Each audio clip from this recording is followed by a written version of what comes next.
أعوذ بالله من الشيطان الرجيم. بسم الله الرحمن الرحيم. بسم الله وبحمده. السلام عليكم ورحمة الله تعالى وبركاته. الفاتحة. أعوذ بالله من الشيطان الرجيم. بسم الله الرحمن الرحيم. الحمد لله رب العالمين الرحمن الرحيم مالك يوم الدين.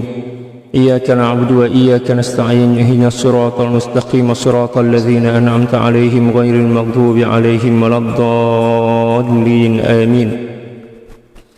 إن الله وملائكته يصلون على النبي يا أيها الذين آمنوا صلوا عليه وسلموا تسليما. اللهم صل على سيدنا محمد عبدك ورسولك النبي الأمي وعلى آله وسلم. اللهم صل على سيدنا محمد عبدك ورسولك النبي الأمي وعلى آله وسلم. اللهم صل على سيدنا محمد عبدك ورسولك النبي الأمي وعلى آله وسلم. اللهم صل على سيدنا محمد عبدك ورسولك النبي الأمي وعلى آله وسلم. اللهم صل على سيدنا محمد عبدك ورسولك النبي الأمي وعلى آله وسلم. اللهم صل على سيدنا محمد عبدك ورسولك النبي الأمي وعلى آله وسلم. اللهم صل على سيدنا محمد عبدك ورسولك النبي الأمي وعلى آله وسلم. اللهم صل على سيدنا محمد عبدك ورسولك النبي الأمي وعلى آله وسلم. اللهم صل على سيدنا محمد عبدك ورسولك النبي الأمي وعلى آله وسلم. اللهم صل على سيدنا محمد عبدك ورسولك النبي الأمي وعلى آله وسلم. اللهم صل على سيدنا محمد عبدك ورسولك النبي الأمي وعلى آله وسلم عدد ما وسعه علم الله. الحمد لله والصلاة والسلام على المبعوث رحمة للعالمين سيدنا محمد وعلى آله وصحبه أجمعين. اللهم اغفر لأمة سيدنا محمد صلى الله عليه وسلم وأصلح أمة سيدنا محمد صلى الله عليه وسلم وفرج عن أمة سيدنا محمد صلى الله عليه وسلم وارحم أمة سيدنا محمد صلى الله عليه وسلم وألف بين قلوب أمة سيدنا محمد صلى الله عليه وسلم لما تحب وترضاه وافتح لنا فتوح العارفين بك بحق سيدنا محمد صلى الله عليه وسلم. سبحانك لا علم لنا إلا ما علمتنا إنك أنت العليم الحكيم ولا حول ولا قوة إلا بالله العلي العظيم. وصلى الله على سيدنا محمد وعلى آله وصحبه وسلم. الحمد لله رب العالمين. Alhamdulillah, puji syukur kehadirat Allah Subhanahu wa taala. Salawat dan salam semoga senantiasa tercurah ke atas junjungan dan kasih hati kita Nabi Agung Baginda sallallahu alaihi wasallam. Demikian juga keluarga, para sahabat serta orang-orang yang senantiasa mengikuti jejak langkah baginda sallallahu alaihi wasallam. Wassalawatullahi wassalamuhu alaika sayyidi ya Rasulullah. Para sahabat sekalian, insyaallah pada pagi yang penuh keberkahan ini kita akan kembali meneruskan kajian kita tentang adab tasawuf atau adab-adab dalam menempuh perjalanan kesufian, daripada kitab yang dikarang oleh Sayyidi Al-Imam Muhammad bin Ahmad Al-Buzidi radhiyallahu ta'ala an, yang bertajuk Al-Adabul Mardiyah Lisaliki Tariqis Sufiyah. Pada pagi hari ini kita telah pun sampai pada muka surat 47 yang menjelaskan tentang macam mana cara kita nak membuang atau membersihkan hati kita daripada sifat takabur ataupun sombong. Qala radhiyallahu ta'ala anhu nafa'ana Allah bi'ulumihi wa ulumi syuyukhihi wa syuyukhina wa jami'i awliya'illahi salihin fid dharain Allahumma amin. Fal wajibu ala kulli mutakabbirin bi'ilmihi aw jahihi aw nasabihi aw ghairi dhalika ay yuzilla nafsahu limasakinil muslimin wa ay yajlisa ma'ahum wa fil julusi ma'ahum faidatan. Maka telah menjadi wajib ke atas setiap orang yang mempunyai sifat takabur, sifat sombong dalam hati dia, sama ada disebabkan karena ilmu dia ataupun kedudukan dia, ataupun mungkin disebabkan karena nasab dia, mungkin keturunan seorang raja, keturunan orang mulia dan lain sebagainya. Bila mana sifat sombong masih lagi melekat pada hati dia, maka wajib ke atas diri dia untuk menghinakan atau merendahkan nafsunya atau dirinya di hadapan orang-orang miskin. Ini satu di antara kaedah yang diajarkan oleh Sayyidil Imam Muhammad Al-Buzidi radhiyallahu ta'ala an, untuk menghikis atau membuang sifat-sifat takabur atau sifat sombong dalam hati. Apatah lagi disebabkan mungkin Allah bagi ilmu kepada kita, Allah bagi banyak gelaran kepada kita. Demikian juga mungkin kita mempunyai kedudukan yang mulia di hadapan masyarakat. mempunyai gelaran yang berlipat-lipat ganda, dato, datin dan lain sebagainya. Ya. Bila mana ada rasa lebih mulia, lebih hebat, lebih baik dibandingkan orang lain disebabkan karena beberapa perkara tadi, sama ada karena ilmu kita, keturunan, nasab, ya, kedudukan dan lain sebagainya, maka menjadi wajib ke atas diri kita untuk menghinakan diri, untuk merendahkan hati kita, diri kita di hadapan orang-orang miskin. Ini satu di antara cara atau kaedah yang diajarkan oleh para ulama untuk membuang sifat sombong. Sebenarnya banyak lagi kaedah-kaedah yang diajarkan oleh para ulama, di antaranya seperti mana yang telah disebutkan dan diterangkan oleh Al-Imam Al-Ghazali radhiyallahu taala an dalam kitab Ihya. Demikian juga imam-imam yang lain. Misal kata Al-Imam As-Sahrawardi dalam kitab Awariful Ma'arif, demikian juga Al-Imam Al-Qushairi dalam kitab Ar-Risalatul Qushairiyah, demikian juga kitab Ar-Ri'ayah yang dikarang oleh Sayyidi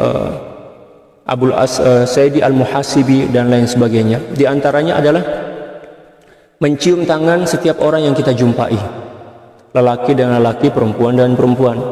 Datang mencium tangan dia, lalu meminta doa kepada setiap orang yang kita jumpa. Itu di antara cara yang diajarkan oleh para ulama untuk membuang sifat sombong dalam hati kita. Demikian juga dengan cara berpakaian dengan pakaian yang buruk, ya, yang bertambal-tambal. Lalu kemudian kita pusing-pusing kampung, ya, memperlihatkan betapa bodoh dan betapa jahil serta hinanya kita di hadapan masyarakat dan lain sebagainya. Cara yang lain yang mungkin sesuai dengan zaman kita saat ini adalah dengan bersuhbah dan berkhidmat kepada para aulia, kepada para mursyid. Itu satu di antara kaedah yang diajarkan oleh para ulama. Kalau kita nak ikut dengan kaedah-kaedah yang disebutkan pada mula tadi, yaitu dengan cara mencium setiap tangan orang yang kita jumpai, mungkin berat, dan itu tak ramai orang yang mampu buat. Apatah lagi dia seorang yang masyhur dengan pangkat dan kedudukan, masyhur dengan nasab, masyhur dengan keilmuan, masyhur dengan kekayaan, maka untuk mencium setiap tangan orang yang dijumpainya itu bukan perkara yang mudah, ya, kecuali bagi orang-orang yang memang telah ditakdirkan oleh Allah Subhanahu wa taala menjadi orang yang senantiasa diberi taufik dan hidayah daripada Allah Subhanahu wa taala.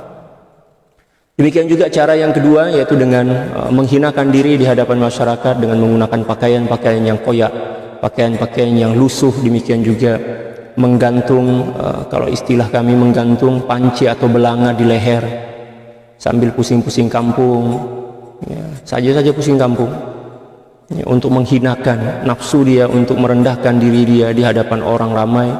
Itu mungkin cukup berat, ya. Demikian juga dengan cara yang lain, misal dengan cara cuci tandas, basuh tandas, misal di hadapan orang-orang miskin, di hadapan sesiapapun. Demikian juga susun selipar dan lain sebagainya. Itu mungkin berat, sangat berat untuk manusia akhir zaman ini. Tetapi ada alternatif lain yang boleh kita lakukan, yaitu dengan cara bersuhbah dengan seorang syekh yang mursyid. Ya, bila mana kita bersuhbah dengan seorang syekh yang mursyid, maka insya Allah dengan berkat kekuatan rohani, keikhlasan, kejujuran yang ada dalam hati seorang mursyid tersebut, ya, sedikit demi sedikit, maka sifat sombong itu akan hilang. Tapi memang perlu masa juga, mengikut kadar kejujuran dan keikhlasan kita dalam bersuhbah. Bila mana kita ikhlas, kita jujur dalam bersuhbah, insya Allah proses pembersihan dan penyucian hati kita daripada sifat takabur ini segera dan tak perlu masa yang cukup panjang. Wa ayyajlisa ma'ahum, demikian juga banyak duduk bersama orang-orang miskin, makan bersama mereka, tidur bersama mereka, ya. Demikian juga berhimpun bersama mereka, menjiwai dan merasai betapa susahnya mereka dalam kehidupan. Itu satu di antara cara untuk membuang dan membersihkan hati kita daripada sifat takabur atau sombong. Sifat takabur ini sekecil apapun bila mana ada dalam hati kita, ya, maka seseorang tidak akan boleh masuk surga. Seperti mana yang telah disebutkan oleh baginda sallallahu alaihi wasallam dalam satu hadis, atau kama qala sallallahu alaihi wasallam, la yadkhulul jannata man kana fi qalbihi mithqala dzarratin minal kibr. Tidak akan pernah masuk surga seseorang yang dalam hati dia ada sifat sombong sekecil apapun. Sama ada sombong kepada kawan sahabat kita, apatah lagi sombong kepada para ulama, na'udzubillah, sombong kepada ahli bait, sombong kepada kedua ibu bapak kita, sombong kepada anak kita, sombong kepada istri dan suami kita, sombong kepada siapapun, maka itu akan menghalang seseorang untuk menikmati surga Allah Subhanahu wa taala. Oleh karena itu, alangkah lebih baik dan lebih eloknya bila mana kita bersihkan hati kita, terutama daripada sifat sombong. Sifat sombong ini adalah suatu sifat yang sukar untuk membuangnya, apatah lagi kita tergolong orang yang memang dipandang oleh masyarakat. Nah, satu di antara kaidah yang diajarkan oleh beliau adalah wa ayyajlisa ma'ahum, duduk berhimpun bersama orang-orang miskin. Bila mana kita selalu berhimpun bersama orang kaya, orang yang sombong, maka kita pun akan tertular, terjangkit dengan sifat-sifat buruk mereka. Tapi bila mana kita duduk berhimpun, bermajlis, tidur, makan bersama orang-orang miskin yang kehidupan mereka dhaif, kehidupan mereka cukup sederhana, maka hati kita akan terlatih untuk bersifat tawadhu. Demikian juga suka menyapu atau mengusap kalau dalam bahasa Indonesia, menyapu kepala anak yatim, kepala anak kita, kepala istri ataupun suami kita dengan penuh kasih sayang, itu boleh membuang sifat takabur, boleh membuang sifat sombong dalam hati kita. Nah, itu perlu kita lakukan juga. Seperti mana yang dilakukan oleh baginda sallallahu alaihi wasallam, beliau sangat suka menyapu atau mengusap kepala anak-anak yatim, kepala budak-budak kecil dengan doa, dengan penuh kasih sayang. Satu di antara tujuannya adalah untuk membuang sifat sombong. Allah. Wa fil julusi ma'ahum faidatan, dan duduk bersama orang-orang miskin ini akan mendatangkan dua faedah, dua keutamaan. Al-ula, yang pertama adalah jabru qulubihim lima lahum fihi minal inkisar, menghibur hati mereka, karena orang-orang miskin ini hati mereka senantiasa retak, senantiasa sedih, senantiasa susah. Oleh sebab itu, bila mana kita sebagai seorang kaya atau orang berilmu atau orang yang mempunyai kedudukan dan pangkat, duduk bersama mereka, mereka cukup gembira, cukup bahagia. Nah, kita menggembirakan orang-orang miskin ini dah cukup dah untuk insya Allah membuang sifat-sifat sombong itu. Apatah lagi kita selalu melakukannya. Saya teringat dengan satu cerita atau kisah seorang wali besar dulu. Kebiasaan beliau, kemanapun beliau berdakwah, berjalan, beliau senantiasa bawa gula-gula di kantong beliau, di poket beliau. Bila mana jumpa dengan fakir miskin, jumpa dengan budak-budak, maka dia akan memanggil budak-budak tersebut, kemudian membagikan gula-gula itu dengan penuh senyuman, menghibur hati mereka, mendoakan mereka, membelai kepala mereka. Nah, demikian juga bila mana jumpa dengan orang fakir miskin, dia akan bagi hadiah. Dan ternyata itulah satu di antara asbab yang menyebabkan Allah Subhanahu wa taala mengangkat derajat beliau menjadi seorang yang soleh, seorang wali yang masya Allah, yang masyhur. Ya, bukan disebabkan karena banyaknya salat, banyaknya bacaan Al-Quran, bukan disebabkan karena banyaknya berpuasa, akan tetapi disebabkan karena menebarkan atau menyebarkan kasih sayang kepada kaum muslimin. Seperti mana yang telah disabdakan oleh baginda sallallahu alaihi wasallam dalam satu hadis, atau kama qala sallallahu alaihi wasallam, ar-rahimuna yarhamuhumur rahman irhamu man fil ardi yarhamukum man fis sama. Orang-orang yang penyayang, orang-orang yang senantiasa menebarkan kelembutan, kelemah lembutan kepada seluruh manusia akan disayangi dan dicintai oleh Allah Subhanahu wa taala. Irhamu man fil ard. Oleh sebab itu, kasihi, cintailah, berlemah lembutlah kepada seluruh penduduk bumi ini, yarhamukum man fis sama. Niscaya penduduk langit akan senantiasa merahmati, mencintai, mengasihi kamu. Para malaikat, para nabi dan rasul akan memandang kita dengan pandangan kasih sayang, pandangan kecintaan, pandangan kelemah lembutan, dan itulah yang akan menyebabkan hati kita ini lembut, hati kita ini tawadhu, hati kita ini penuh dengan sifat kasih sayang dan kelembutan. Adapun seseorang yang hatinya keras, demikian juga bahasanya kasar, demikian juga sikap dan tingkah lakunya tidak mencerminkan sedikit pun sifat kasih sayang, maka itu sebagai cerminan tentang apa yang bersemayam dan bertempat dalam hati dia. Itu bermakna bahwa hati dia pun sebenarnya keras, ya. Sebab apapun yang terselubung, apapun yang bersembunyi dalam hati kita mesti akan nampak pada zahir kita. Oleh karena itu, marilah kita melatih diri dengan senantiasa membersamai, bersahabat, demikian juga duduk bermajlis dengan orang-orang miskin untuk melatih sifat kasih sayang dalam jiwa kita, sehinggalah dengan demikian sifat sombong dan angkuh serta bongkak itu digugurkan oleh Allah, dibersihkan daripada hati kita. Fayajbarullahu qalbahu idzan kasara fi hadhihi ad-dar. Ya. Sebab kata beliau, bila mana seorang itu senantiasa duduk, bermajlis, makan dan berhimpun bersama orang-orang orang-orang miskin, maka itu akan menghibur dan menggembirakan hati orang miskin. Dan bila mana seorang telah mampu menggembirakan dan membahagiakan hati orang-orang miskin, maka Allah Subhanahu wa taala akan menggembirakan hatinya bila mana dia ditimpa oleh musibah ataupun ditimpa oleh kesukaran hidup dalam hidup ini.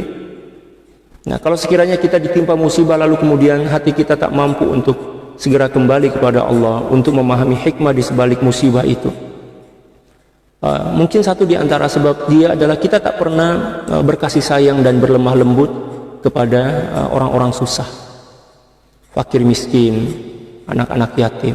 Sebab kaidah dalam agama kita, bila mana kita terbiasa bersifat kasih sayang, berlemah lembut kepada hamba-hamba Allah Subhanahu wa taala, ketika mana kita ditimpa oleh kesusahan, kesukaran hidup, demikian juga masalah yang besar, maka sangat mudah bagi kita untuk segera kembali kepada Allah, mengambil hikmah. Demikian juga sangat mudah bagi kita untuk redha dan juga pasrah kepada ketetapan Allah Subhanahu wa taala tersebut. Tetapi bila mana ketika mana kita ditimpa oleh musibah lalu kemudian kita sukar untuk keluar daripada rasa ketertekanan, rasa susah hati disebabkan oleh musibah itu, maka boleh dipastikan bahwa kita tidak pernah berkasih sayang atau berlemah lembut kepada hamba-hamba Allah Subhanahu wa taala.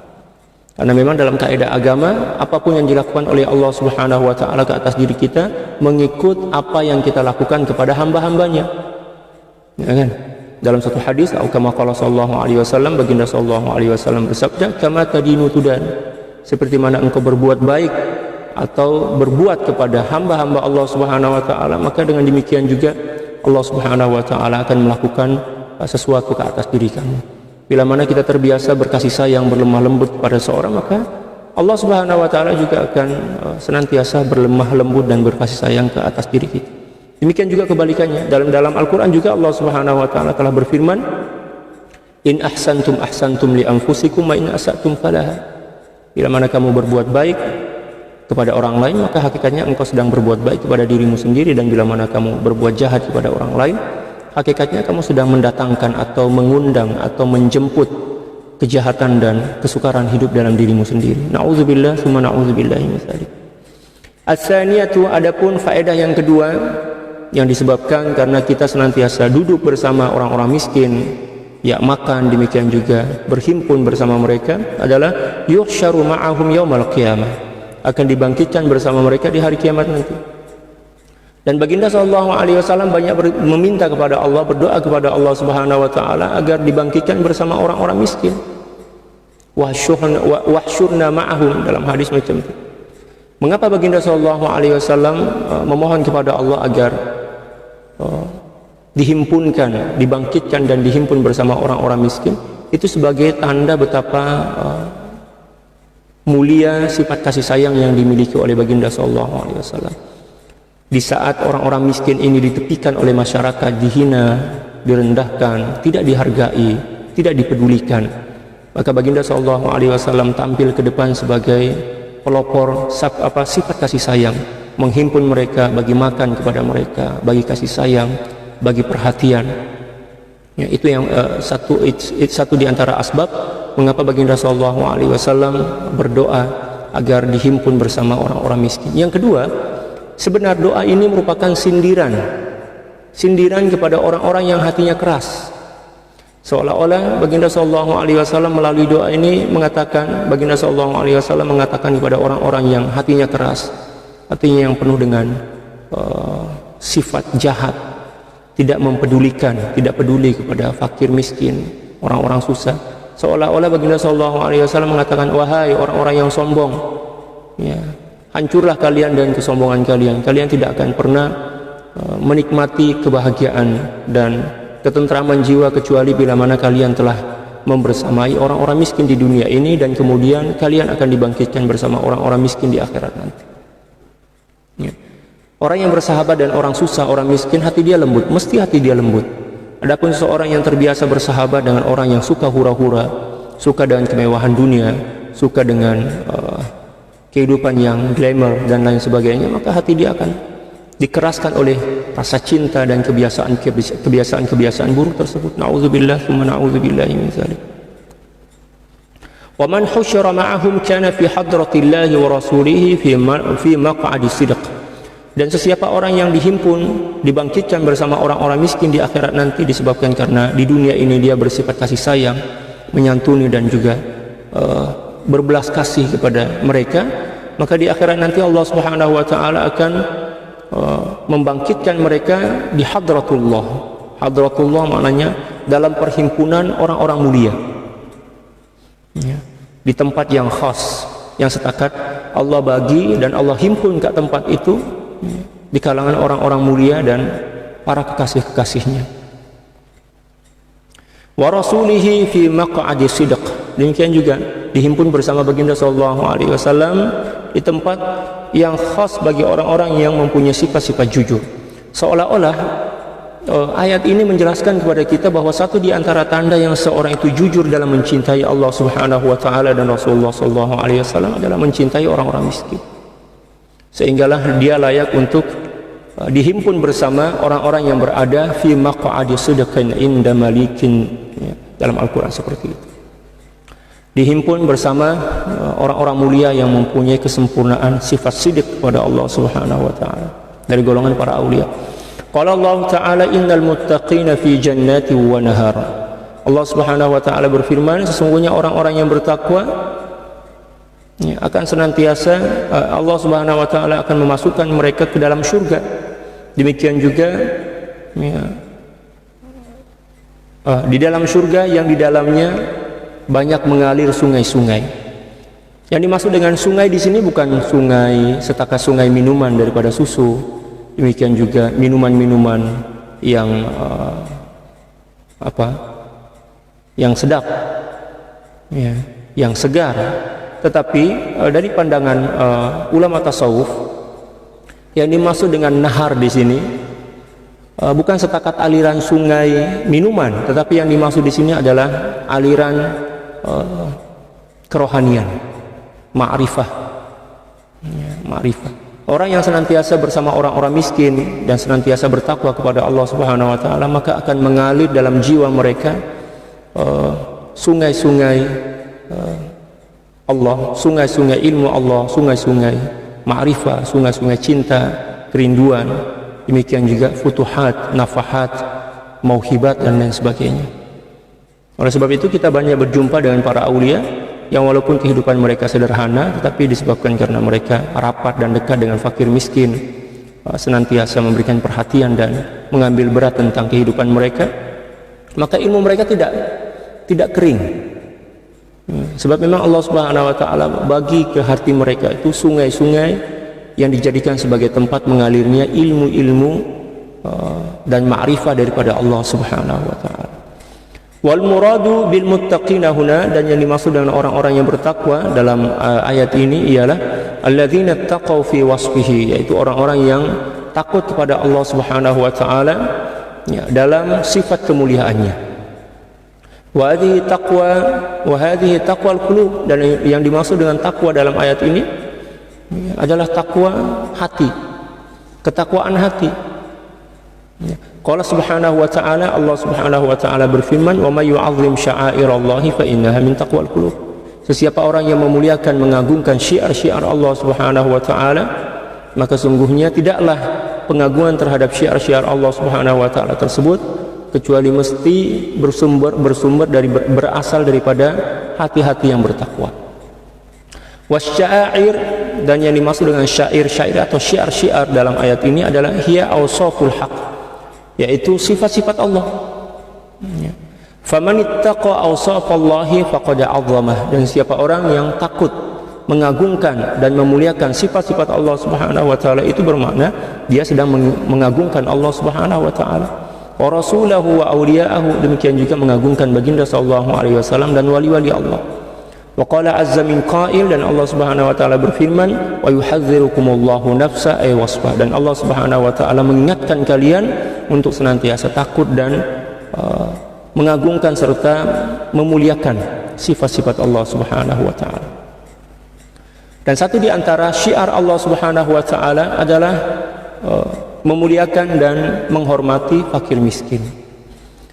Tidaklah seseorang mampu memuliakan dan menghormati serta menyantuni fakir miskin kecuali mesti dalam hati dia mengalir nilai-nilai ketakwaan, seperti mana yang telah disebutkan Allah Subhanahu wa taala tadi, wa may yu'azzim sya'airallah fa innaha min taqwal qulub. Menyantuni fakir miskin itu adalah suatu ibadah yang luar biasa. Anak-anak yatim, malah baginda sallallahu alaihi wasallam diberi gelar ya Abul Masakin wa Abul Yatama.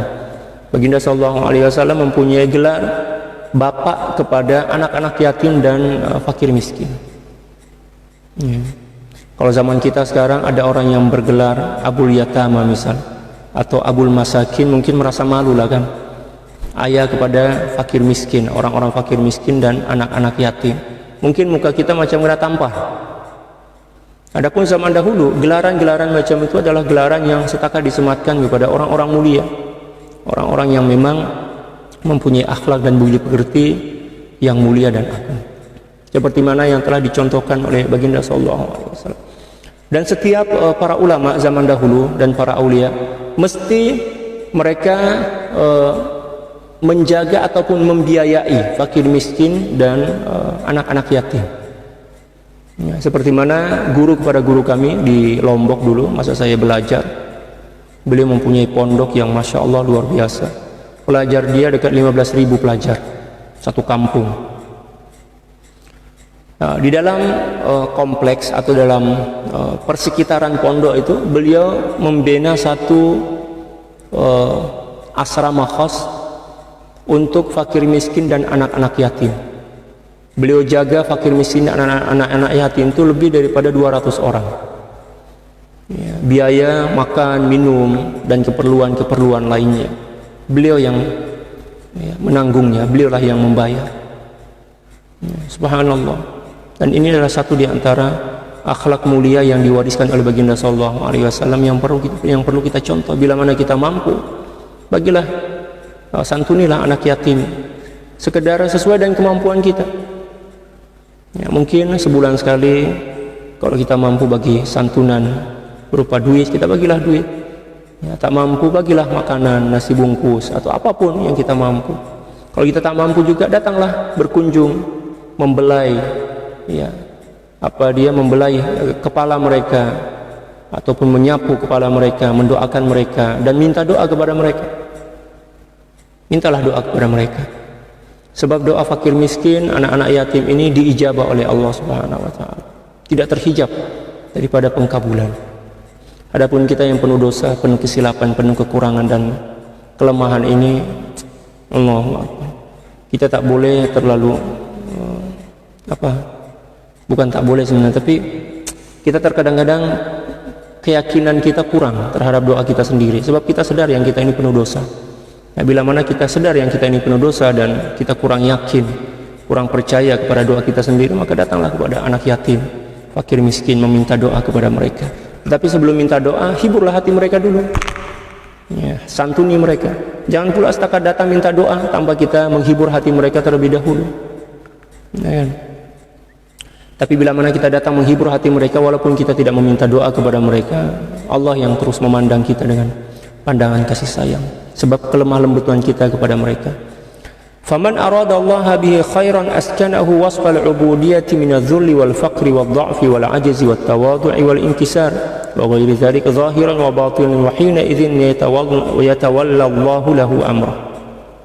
Dan siapa orang yang dikehendaki oleh Allah Subhanahu wa taala untuk menjadi orang yang baik, nah di sini tanda-tanda yang seorang itu dikehendaki oleh Allah Subhanahu wa taala untuk menjadi orang yang baik.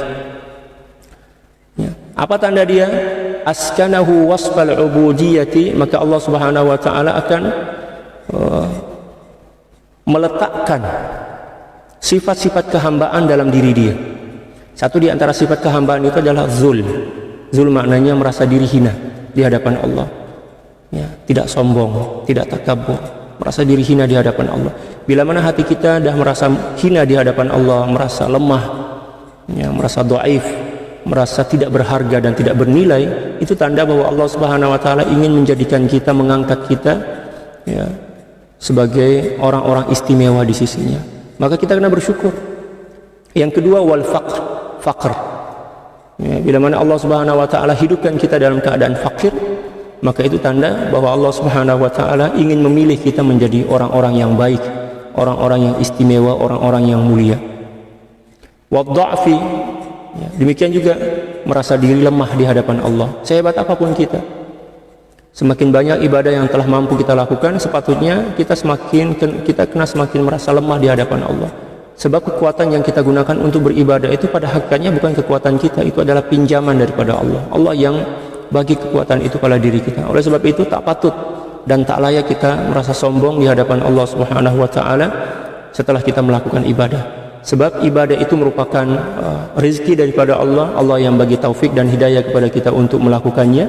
Demikian juga Allah Subhanahu wa taala yang menggerakkan hati kita, Allah lah yang bagi kekuatan dan keinginan untuk melakukannya. Oleh sebab itu tak layak dan tak patut kita mendakwa yang diri kita inilah yang telah melakukannya, yang diri kita inilah yang mempunyai kekuatan yang kita guna untuk melakukan ibadah tersebut.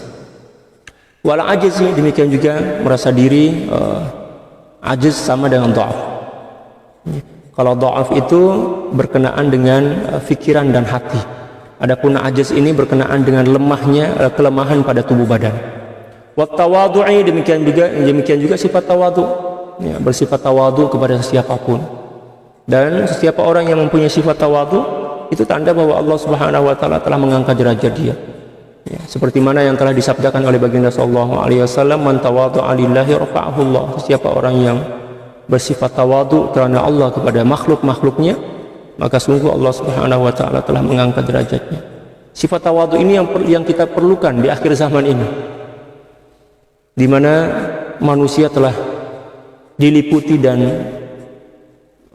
diselimuti oleh kehidupan yang menyebabkan mereka lupa untuk menunaikan sifat-sifat kehambaan mereka daripada sifat tawadhu dan lain sebagainya. Sekarang ini kan disebabkan karena kehidupan kita glamour sangat, terbiasa dengan kemewahan. Kita lupa dengan sifat kehambaan kita, yang kita ini hamba, yang kita ini hina, yang kita ini lemah, kita ini tidak bernilai di hadapan Allah Subhanahu wa taala. Allahu Akbar. Oleh sebab itu kita kena ambil masa sekali-sekala lah kita datang berhimpun di majelis, ya, orang-orang fakir, ya kan, datang makan bersama mereka. Saya teringat dengan presiden Turki, Erdogan, kan. Sebelum beliau menjadi seorang perdana menteri dan presiden, beliau selalu datang mengunjungi rumah-rumah orang miskin, fakir, anak-anak yatim, makan bersama mereka. Mungkin berkat itulah Allah Subhanahu wa taala mengangkat derajat beliau di dunia ini. Ya kan? Demikian juga Sayyidina Umar bin Khattab radhiyallahu taala, sekali-sekala beliau datang menjumpai, menemui, ya, anak-anak yatim, fakir, miskin, ya, orang-orang susah, datang menghibur hati mereka, makan bersama mereka, duduk bersama mereka. Macam itu. Wal inkisar, demikian juga satu di antara tanda yang seorang Allah Subhanahu wa taala akan angkat derajat dia menjadi orang yang baik adalah hati dia Allah jadikan sebagai hati yang remuk. Al-inkisar maknanya pecah, remuk. Apa yang dimaksud dengan pecah dan remuk? Maksudnya putus asa kepada makhluk. Setelah dia terlalu banyak berharap kepada makhluk, terlalu banyak mencintai makhluk, dan ternyata seseorang yang dicintainya itu mengecewakan, menyakitkan hati dia. Apa yang diharapkan dari seseorang itu tidak tercapai, tidak tergapai dengan baik, maka kemudian Allah Subhanahu wa taala menarik hati itu kepadanya dan menyebabkan hati itu putus asa kepada manusia. Dan itu merupakan satu di antara rezeki, satu di antara kemuliaan yang Allah bagi kepada seorang hamba, dan dengan keremukan hati itulah mudah bagi dia untuk segera kembali kepada Allah. Seseorang yang tidak pernah dikecewakan oleh makhluk sangat sukar baginya untuk merasakan nikmatnya kebersamaan dengan Allah. Oleh sebab itu Allah Subhanahu wa taala terkadang saja meremukkan hati dan harapan kita kepada makhluk. Ketika mana kita mencintai seseorang dengan sepenuh hati, merindukan seseorang dengan sepenuh jiwa kita, lalu ternyata rindu dan cinta itu tidak berbalas, malah dia mengkhianati kita, menyakitkan hati kita, mengecewakan diri kita. Itu sebenarnya satu di antara cara yang digunakan oleh Allah Subhanahu wa taala untuk mengajar dan mendidik kita tentang betapa bernilai dan berartinya cinta dan kesetiaan. Sehingga suatu masa nanti kita tidak akan melakukannya, sebab kita telah pernah sakit kan, pernah jatuh, sudahlah jatuh tertimpa tangga pula. Jadi kita akan menghargai anugerah cinta itu. Kalau suatu masa nanti Allah Subhanahu wa taala bagi peluang kepada kita untuk merasai dan mengecapi cinta tersebut, kita akan jaga cinta dan kesetiaan itu dengan baik. Tetapi untuk merasai dan mengecapi hakikat cinta yang sebenar kepada Allah Subhanahu wa taala, kita tidak akan pernah mampu kecuali bila mana kita telah pernah merasai betapa sakit dan perihnya, kecewa, sakit hati, demikian juga putus harapan daripada makhluk. Oleh sebab itu bila mana Allah Subhanahu wa taala memutuskan harapan kita, keinginan kita, jangan bersedih, sebab itu satu di antara cara dan tanda yang Allah Subhanahu wa taala ingin meletak cinta dan kasih sayang itu dalam hati kita, cinta dan kasih sayang kepada Allah. Wa ghairi dzalika zahira wa batina, demikian juga sifat-sifat kehambaan yang lainnya sama ada pada zahir, demikian juga batin. Wa hina idzin, dan ketika itu bila mana dalam jiwa dia telah tertanam sifat-sifat kehambaan, yatawallallahu amrahu, maka Allah Subhanahu wa taala akan menangani seluruh perkara hidupnya. Allah akan mengatur, mentadbir seluruh kehidupan dia. Allahumma tawalla amrona, ya Allah, uruslah urusan hidup kami, wala tawalla alaina nufusana, dan janganlah engkau serahkan perkara hidup kami kepada nafsu kami, ya arhamar rahimin, wahai Tuhan Allah yang maha pengasih dari seluruh yang berbelas kasih. Fa'alal alimi alla yara ilmahu, maka wajib ke atas seorang alim untuk tidak melihat dan memandang kepada ilmunya. Ini satu di antara akhlak yang diajarkan oleh beliau. Ketika mana Allah Subhanahu wa taala menitipkan atau mengamanahkan kepada kita tentang ilmu, maka kita diharamkan dan tidak dibenarkan untuk memandang ilmu itu sebagai kepemilikan kita. Tapi kita kena pandang ilmu itu sebagai amanah daripada Allah, bukan milik kita. Allah aja yang mempunyai ilmu. Wa ala sufi alla yara halahu, demikian juga seorang sufi ketika mana Allah bagi maqam kepada dia bagi kedudukan kerohanian, maka janganlah dia memandang dan melihat kedudukan kerohanian itu dengan pandangan takjub, dengan pandangan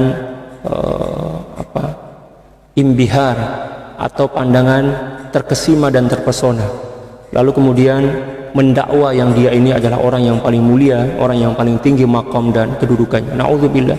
Wa 'alal 'amili alla yara 'amalah, demikian juga bagi seorang yang rajin beramal, janganlah dia memandang kepada amalnya, sebab memandang kepada amal itu akan menghancurkan dan meleburkan kebaikan dan munafaat daripada amal itu.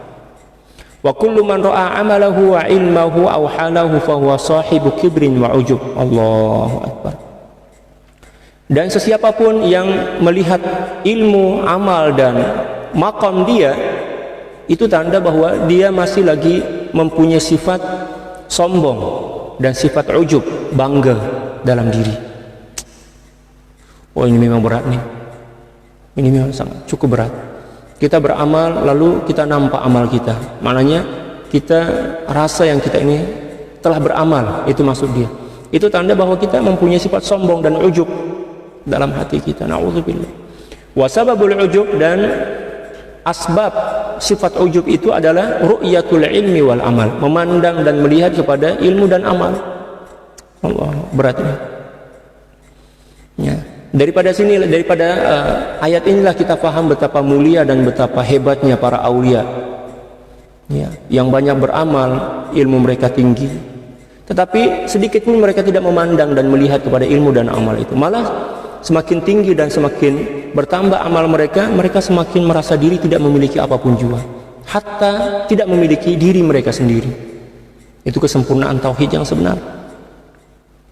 Tapi bila mana ada seorang yang semakin bertambah ilmu dan amal dia, lalu kemudian dia merasa diri semakin meningkat, semakin hampir kepada Allah, semakin hebat, semakin merasa diri alim, dan semakin banyak amal, merasa diri banyak amal, yakinlah bahwa ilmu dan amal dia itulah yang menjadi hijab, ya, dalam hati dia, sehinggalah tak mampu merasai, ya, kesempurnaan tauhid dan ma'rifah kepada Allah.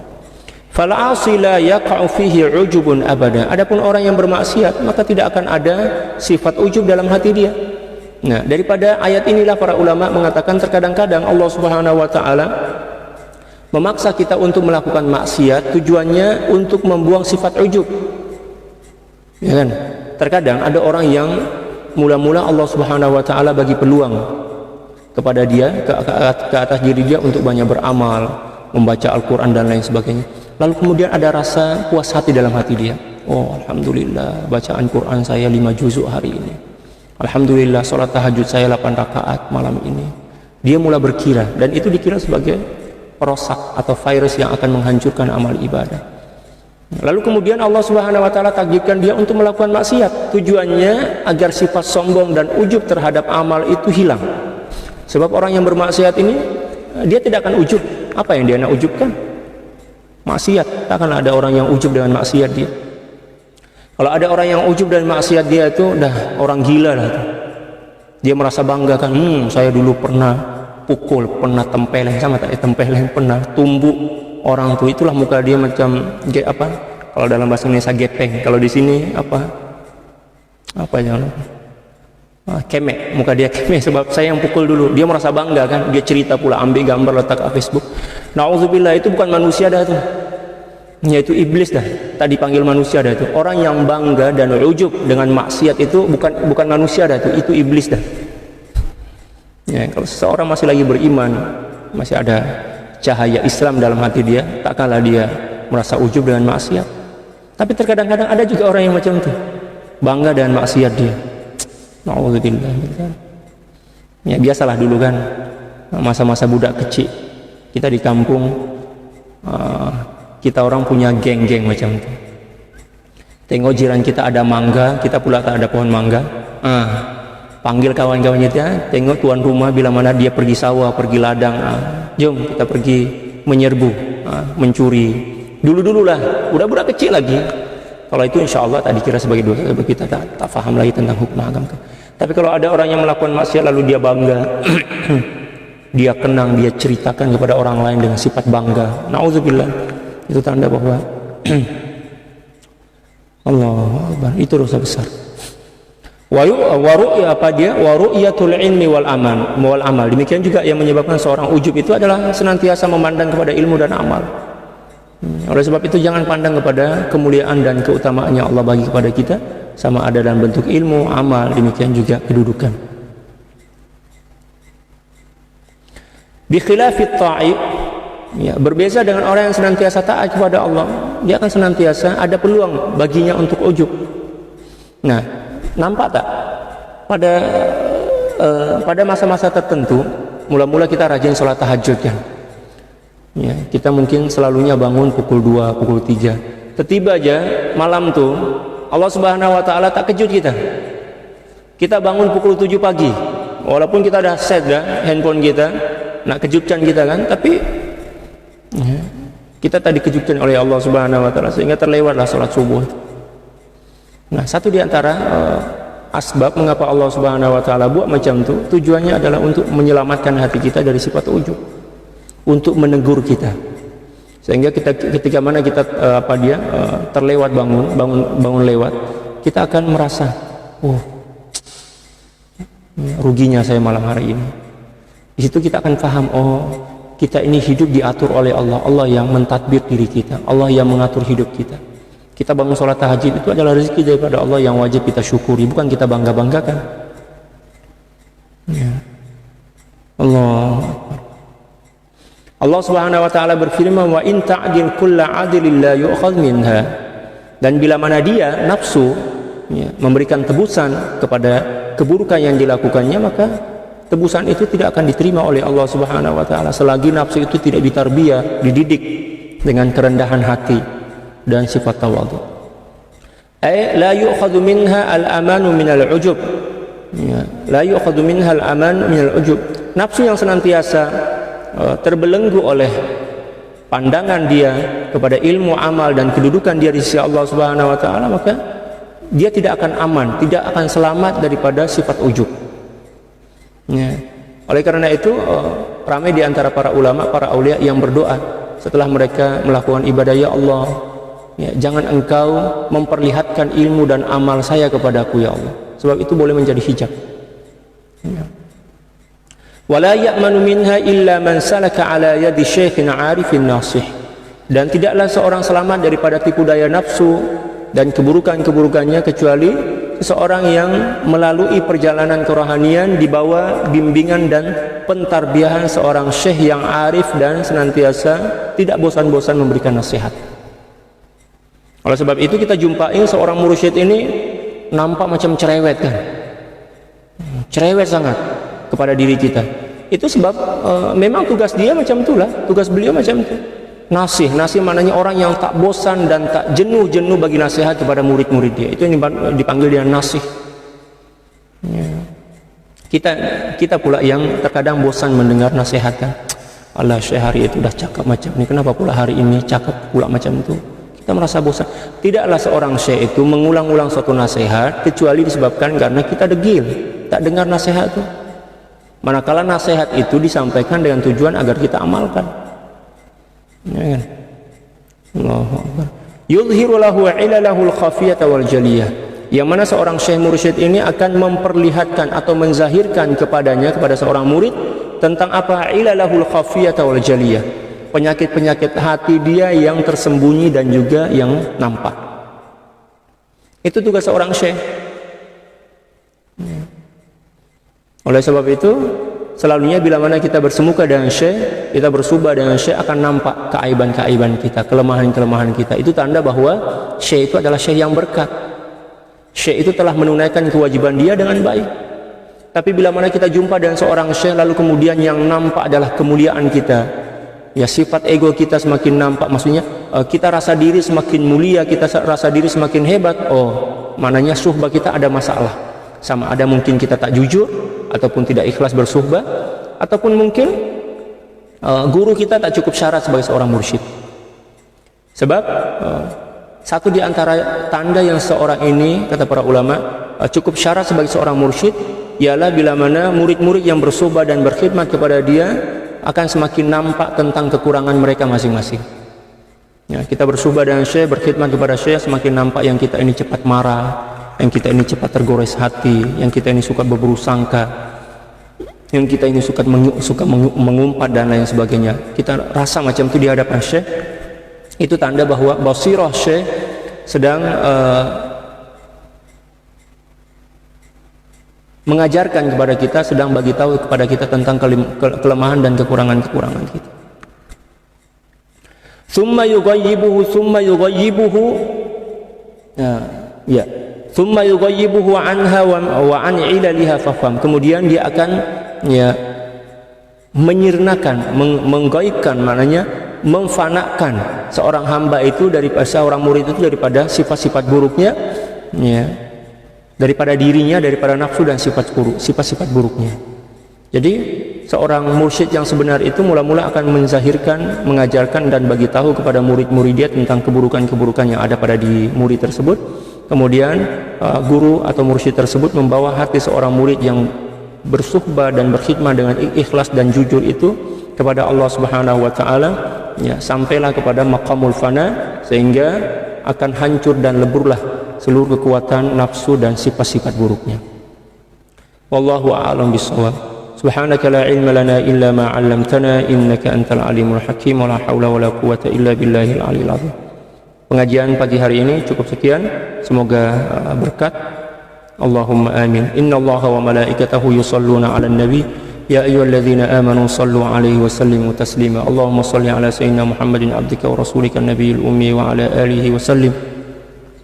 Allahumma shalli 'ala sayyidina Muhammadin 'abdika wa rasulika nabiyil ummi wa 'ala alihi wa sallim. Allahumma shalli 'ala sayyidina Muhammadin 'abdika wa rasulika nabiyil ummi wa 'ala alihi wa sallim. Allahumma salli ala sayyidina Muhammadin 'abdika wa rasulika nabiyil ummi wa 'ala alihi wa sallim. Allahumma salli ala sayyidina Muhammadin 'abdika wa rasulika nabiyil ummi wa 'ala alihi wa sallim. Allahumma salli ala sayyidina Muhammadin 'abdika wa rasulika nabiyil ummi wa 'ala alihi wa sallim. Allahumma salli ala sayyidina Muhammadin 'abdika wa rasulika nabiyil ummi wa 'ala alihi wa sallim. Allahumma salli ala sayyidina Muhammadin 'abdika wa rasulika nabiyil ummi wa 'ala alihi wa sallim. Allahumma salli ala sayyidina Muhammadin 'abdika wa rasulika nabiyil ummi wa 'ala alihi wa sallim. Allahumma salli ala sayyidina Muhammadin 'abdika wa rasulika nabiyil ummi wa 'ala alihi wa sallim. Allahumma salli ala sayyidina Muhammadin 'abdika wa rasulika nabiyil ummi wa 'ala alihi wa sallim 'adada ma wasi'ahu ilmullah. Sekian, wallahul muwaffiq wal hadi ila sabilir rasyad wal afu minkum. Assalamu alaikum warahmatullahi taala wabarakatuh.